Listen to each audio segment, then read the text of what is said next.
All right, we are back and ready to jump into game number 1 of the loser final for Youmacon 2015. It's been a long road to get here, as usual. Yes. What, 10 hours yesterday? Yep. 10 hours of games and matches. A lot of fight. Looking at the, if you type / bracket in the chat, you'll see the bracket. If you look at the wins and game progression of Gametime and Spyderslayer, it's been a hard road for both of them. Yeah. I would say that Gametime had the harder schedule this weekend, though. I mean, he just has so many wins, more so than any other player here right now. So I think that he's feeling good and feeling confident about this next match. As you hear from the ding-ding clicking in the background, the game has started.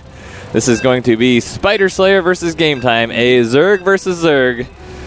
You know, honestly, this weekend so far, our ZVZs have been pretty fast. They've been really, yeah. I mean, a lot of low supply games, but very micro-intensive. I mean, that's just my favorite way to watch ZVZ, frankly. It's just a lot of fun to watch and see, you know, because it's very tense the whole time. The slightest misstep can cost you the whole game. Yeah, so what are your predictions going into this game? You know, I was thinking about this last night as to how I thought that the whole day was going to progress, and I have to say that I do favor Gametime in this match. But you never know. Yeah, I think Gametime definitely favored. Hopefully, Spyderslayer got a good night's sleep and can have a good match here. But going into game number 1 of the loser final of Youmacon 2015 on Terraform in the lower right-hand corner, wearing the blue carapace, it is the one, the only Spyderslayer. That is Gametime. Gametime! Dang it. I tried so hard. You did. In the top left-hand corner in the yellow carapace, we have Spyderslayer and not Gametime. Oh, man. We're only 5 minutes in. Should we just start over? I think we're good. I think we're good. Okay. So this is going to be game formats for the day. It's going to be best of 3 all the way to the grand final. Actually, in years past, we have done best of 5s at this point, and even best of 7s in the grand final. And the exhaustion we have seen on some of the players has been like, do I still have to play? Yeah, so we've revised the tournament format this year to try and, you know, make things go a little bit faster, but, you know, still provide plenty of matches. I'm honestly really looking forward to this game. This is one I was really looking forward to, and the Archon mode match. Yeah, that should be a lot of fun. And we already know that the Archon mode is going to be played by Spyderslayer, Gametime, Winter, and Puck. Yep, those are going to be the 4. We don't know the teams just yet. Yeah, 4th place is going to pick his partner. So the loser of this match will get to pick his Archon mode partner. I think. Yes, we're going to have 3 Zergs and a Protoss in the Archon. So pretty much guaranteed to... Oh, my. Oh. So that's interesting. You know, this is interesting, but not... You know, I talked about this a little bit yesterday, in that this is not something unheard of for Spyderslayer, is to do a remote base like that, because then it makes it look like he's being a lot more aggro, so to speak. Also, kind of, when you come in and scout, I mean, Gametime is a really good, really intelligent player. So he's going to come in and he's going to see things that look like there should be an expansion, but there's not one. So then he's going to be like, what's up? Yeah. And he's going to spend a lot of his time and a lot of his APM looking around to see what's going on. Yeah, it looked like that Overlord was going to start moving around. Oh, my. That's going to see. I think he's been spotted. Oh, my lord. Oh, I see what he's trying to... I think what he's trying to do there is he saw the Overlord and he's going to try and make it look like he was going to do a drone rush, I think.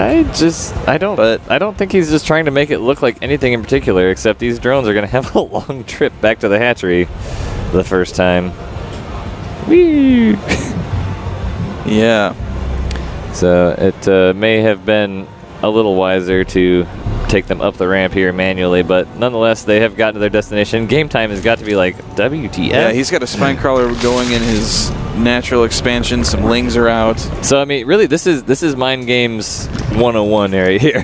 So, I mean, really, the strategy here is he's getting an economical lead Now looking at Spyderslayer's income, it's about 200 more in the mineral department than Gametime. So, but he did lose a little bit in the time of getting there. So it's going to be a few minutes before it equalizes and gains his advantage.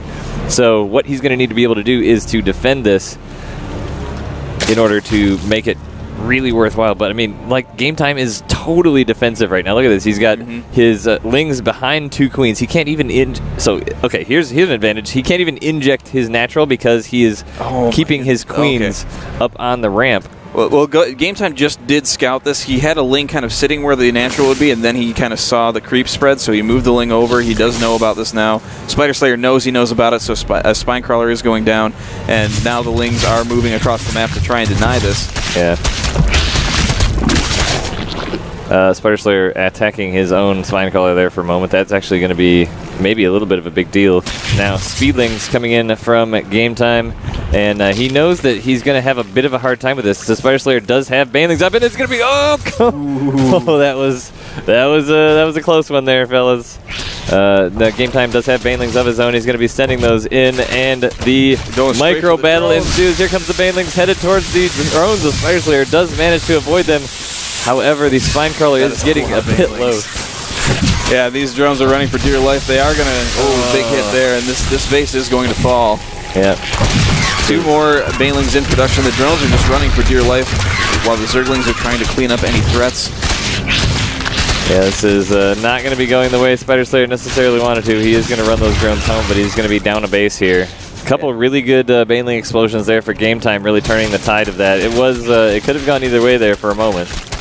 Yeah, so I think that, you know, Spyderslayer was trying to do something a little different, not really working out for him, but now it looks like he's going to be trying to run into the natural with some lings, but there is a defense there because, you know, Gametime was playing extremely defensively there at the beginning. Yeah, Gametime making a couple of Banelings here at the natural. The Zerglings of...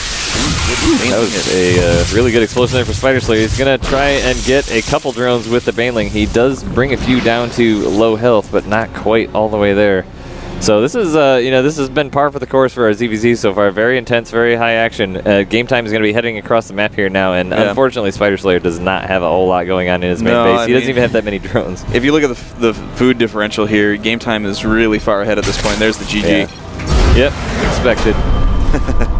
So trying something a little different, you know, trying something that maybe wasn't expected, but just really didn't work out for him that time. Well, I mean, you know, that's one of those tricks that Spyderslayer keeps up his sleeves. He likes to try those sometimes. This is a pretty important match for him, so he's kind of thinking that, you know, that would be a really good time to pull something different out because both of these players have seen each other been playing all weekend.